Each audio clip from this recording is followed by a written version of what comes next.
Hello, I'm Lance Telfethers, and welcome to another edition of the Buffalo Journal. An Indian reserve seems like an unlikely place for a pioneer museum, but today the Buffalo Journal takes you to one of the few museums of this kind anywhere in southern Alberta. Also in this edition, he was the terror of almost every native politician and government agent. His deadly pen spared no one. Now with the release of his latest book, Everett Soup is back in action. Today, a review of his latest book. The traditional gambling game of the Plains Indians was the stick game. Unlike the old days, modern stick games have high stakes. Our crew followed one player. We have that story later. But first, this story. The Métis have a unique culture with elements from both native and European cultures. Today, in part 2 of the Métis Chronicles, a report on the contemporary Métis. The uniting of two races of people, the white European immigrants and the native people of Canada, gave birth to a new breed of Canadians, the Métis. Through the merging of both white and Indian, the Métis had a foot in both cultures. Historically, the death of Louis Riel in 1885 marked the end of an era in the Métis political battle for Aboriginal rights. But the spirit remained strong. During the early part of the 20th century, Métis groups across Canada experienced extreme poverty and poor social conditions. Because they did not enter into treaties with the government of Canada, they were not given equal status as their Indian brothers. While the white settlers were given unlimited rights to occupy and use the new frontier, the Métis struggled for squatters' rights. The Métis political battle regained momentum during the 1920s and 30s with the formation of Métis colonies in Western Canada and the recognition of limited Aboriginal rights. Métis political organizations rallied for better conditions for their people. In Alberta, the Métis Association of Alberta took roots through the efforts of Peter Tompkins, Joe Dion Sr., and others. I can't remember the name of the first group. It had a French name, but they later on changed it to become the Métis Association of Alberta. And so this started in the late 1930s and was relatively ineffectual, not because they didn't have a good case, not because they weren't good leaders, but simply because governments were completely unprepared to listen to anything they had to say.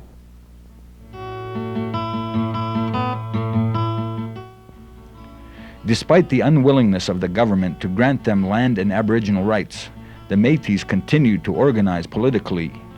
It was not until the 1970s that they were taken seriously by governments as Aboriginal people. More recently, Métis have gained equal status as the Indians and the Inuit. The Canadian Constitution, developed during the 1980s, has been much more generous. And now Métis rights are documented and legal. The future, it seems, looks much brighter. When the Buffalo Journal returns, a look at the contemporary Métis.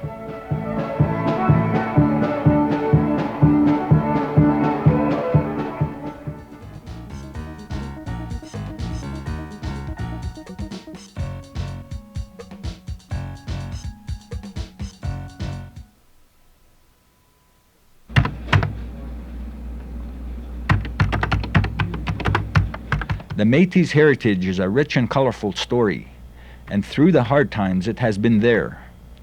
Recently, the Buffalo Journal crew went to Batoche, Saskatchewan for the annual Métis celebration there.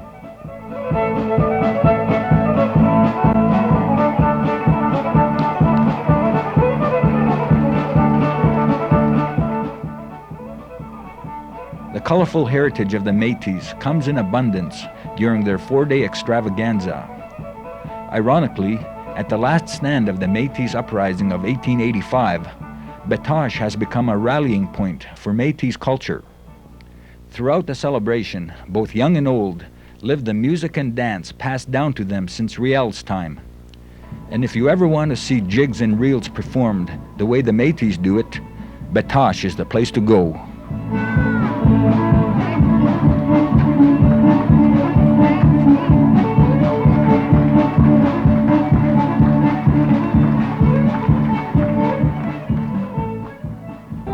Well, I'm from Alberta. I'm the president of the Métis Association of Alberta, and we come out here every year, and it's a gathering ground for Métis people and showing respect for Riel and what happened during the Riel Rebellion of 1885, and it's an opportunity for us to make acquaintance with old friends and make new friends.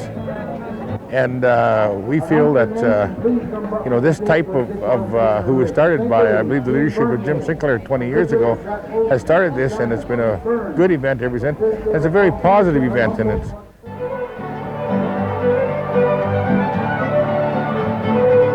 The tradition of the Métis fiddle player is also carried on from one generation to the next, and nowhere is the music of the Métis so strong.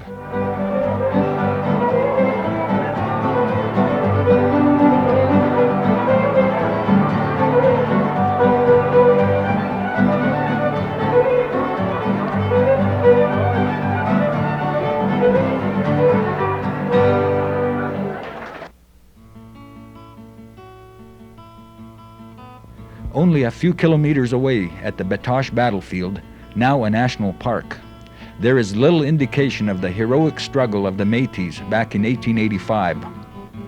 Gabriel Dumont, the famous Métis warrior of Riel's forces, is buried here along with many of his comrades.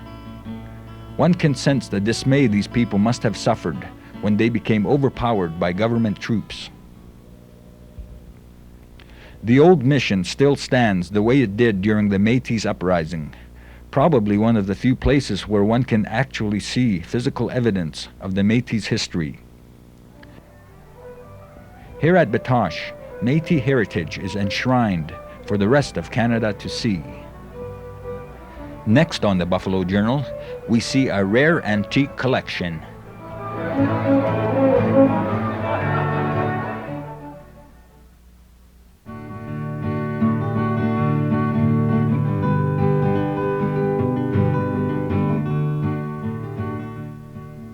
What started out as a hobby 5 years ago when Rodney First Rider decided to redecorate his home in antiques is slowly growing into a business and maybe even a museum on the Blood Reserve.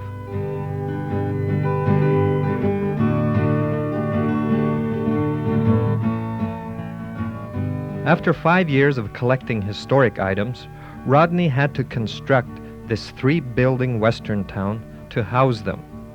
First Rider says this is only half of his collection and expansion is a must.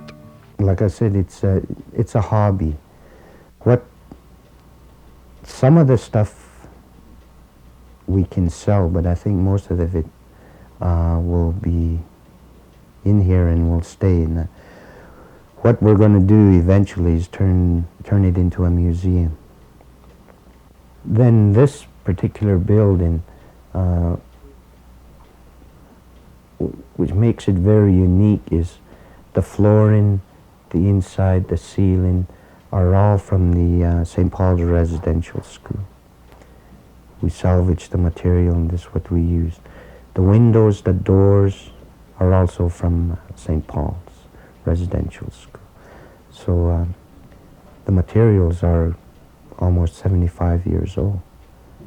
One of the buildings, I want to turn it into Sports Hall of Fame. I've got a few donations from there. I have trophy buckles, rodeo pictures, hockey pictures from the old timers. That particular building, like the Blood Tribe, the athletes have never been recognized, and this is what I want to promote. Rodney's collection comes from the era of the early 20s through the 50s in southern Alberta, both on and off the reserve. Some items have a very personal history. The rake and the Moors, two of them are donated by the late Harry Callahoo, a Moor and a rake. And then I have also another rake which is donated by old man Jack Curly Rider. Then there's this crib. This crib is I believe it's over 30 years old. It belongs to the late Reed Singer, and apparently all his children use the crib. One example, Brent Singer, and I believe he's over 30 years old. Some of these cupboards we picked up from an auction sale, except for this one here. It belonged to Florence Redcrow, and she donated this one. We've restored it, refinished it, and it's really valuable. The radios we have over 200. They're some of them are battery, but most of them are electric. And we have over 200 of them, which all of them are still working. I have the salt and pepper shakers that we have over 300 sets. As you can see, they're all matching. There's 2 of each or 4 of each. Then I have another cash register. It could be 50 to 70 years old. That cash register is nickel, and it's over 300 pounds. It took 4 of us to bring it in. Then there's a barber chair that we bought at an auction. It still works. It's an old barber chair, hydraulic. I have old stoves, the old pot-belly stoves. And this one was the first electrical stove with the oven, and it's still working. Rodney First Rider's collection is located near Standoff, Alberta, just off Highway number 2. Rodney will accept donations for display, but most of his items are for sale, and he is open 7 days a week.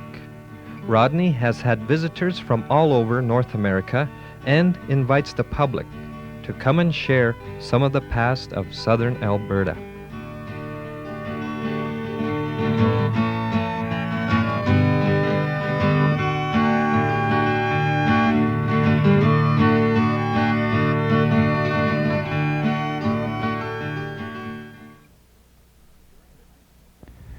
During the 1970s, he was the terror of every native politician and bureaucrat in Canada. He was the thorn in the government's side. Now he is back.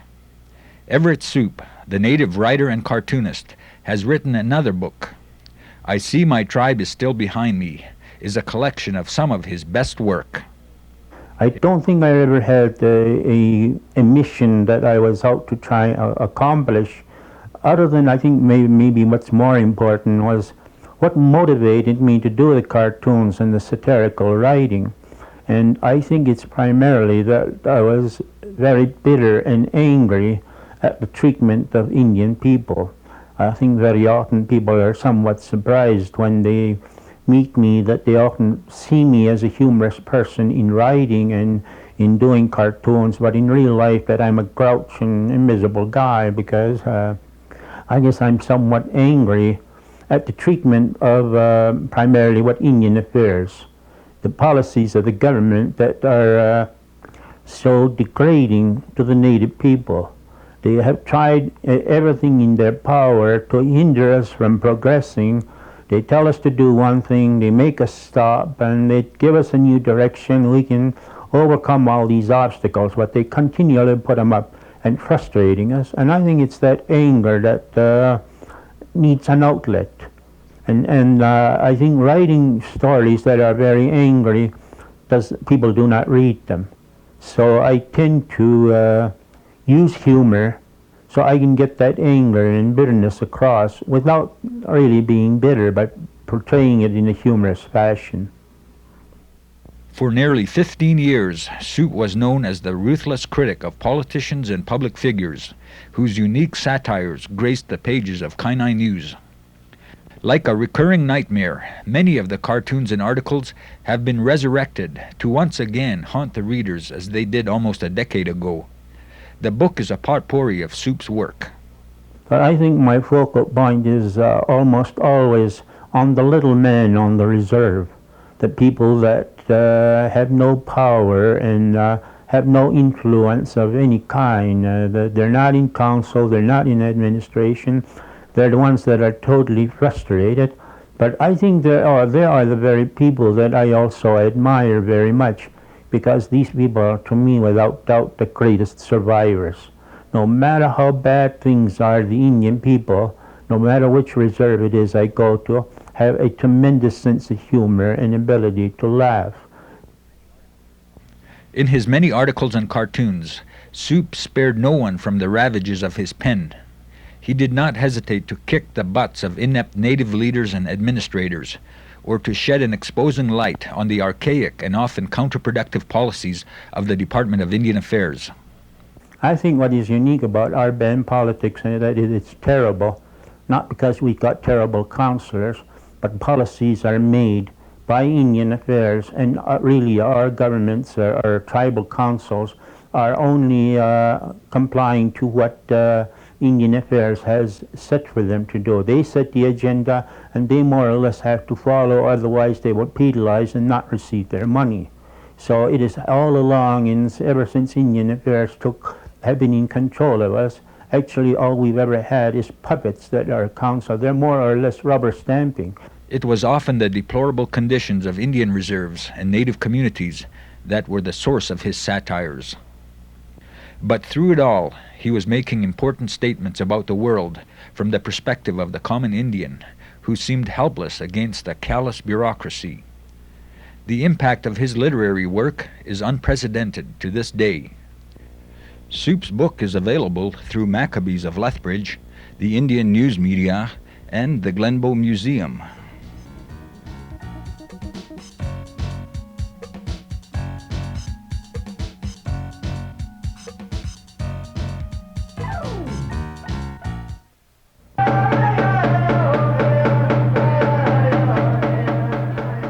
For many years, hand games or stick games have been a native tradition.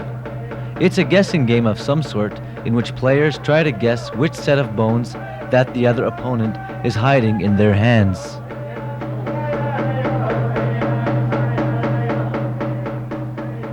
Ben Red Crow of the Blood Reserve is an avid participant on the powwow trail of hand games. As a child, Ben remembers watching his elders play the game. Fascinated by the art of the game, Ben became a participant in the sport of hand games. Way back in the early 50s, when as far as 1951, 52, I used to see all the old players playing, and then I used to see them all kneeling down, beating on those boards, sticks. And I've seen some bones being given to one side, and one guy is known as the guesser. In later years, when I started participating in hand games, it has gone on, it has developed into a very competitive sport, and I consider it as a sport because you get a chance to meet all different people from all over the Western United States and BC, Alberta, and Saskatchewan. There's a lot of hand game players that come from these parts, and they sing their own songs, they got their own style of playing. Each different reserve has their own songs. The object of the game is during song, one team tries to obtain all the sticks from the other. To do so, one must guess a set of marked bones in which one player is hiding.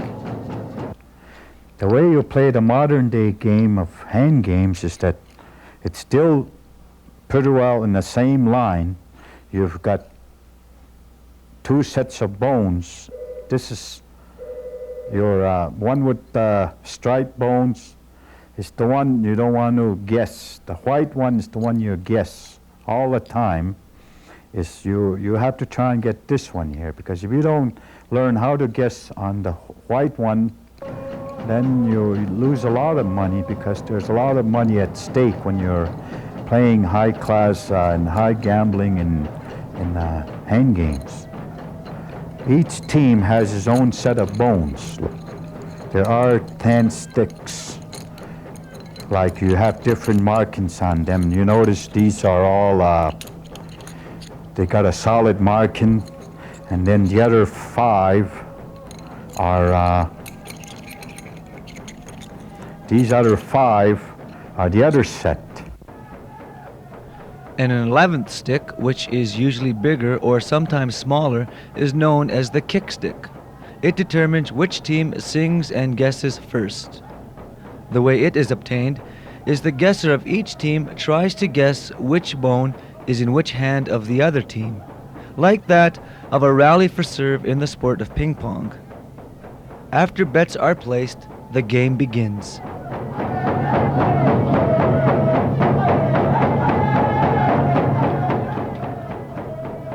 Stakes are high and the excitement builds. It is a sure sign that the tradition of hand games on the powwow trail will be around for a long time. And what game you come across, you're sure to find Ben Red Crow.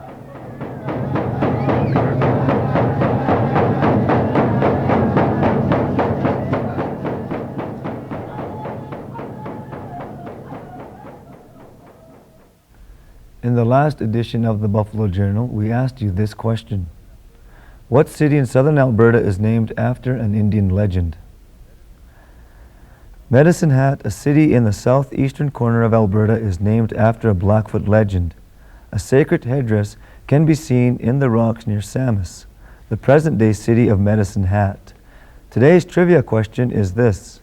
A freeway in Calgary, Alberta is named after a famous Indian marathon runner. Who was this person? We'll have the answer on our next program. That's it for this edition. Until next time, I'm Lance Tailfeathers. Thanks for watching.